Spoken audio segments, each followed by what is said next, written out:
ka po, ganito ba araw-araw? Parang, ganito naman araw-araw. May days naman, although may days naman ang pahinga, technically, from work. Ito na, parang ito na yung nakasanayan. Isa routine. Di ba yung come in, aalisan ka, tapos trabaho na. Ilang oras inaabot pag may makeup kay Carla? Hindi naman, mabilis naman. An hour and a half.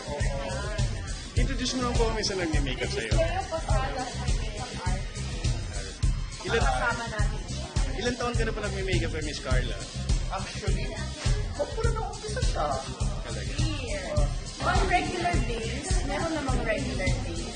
Simple lang. I really don't put much makeup on. Ano lang ako, yung kilay, tapos lips, konting blush on at powder. Yun lang, hindi ako naglalagay ng full makeup.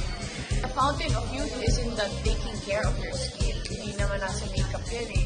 Kahit ano lang, ang makeup madaling makadaya.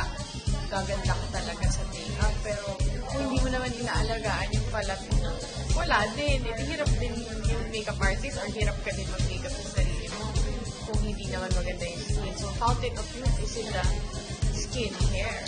Yeah. Nahihirapan ka po ba? No, actually, si Carla, ang ganda ng skin niya, so wala akong problema dyan.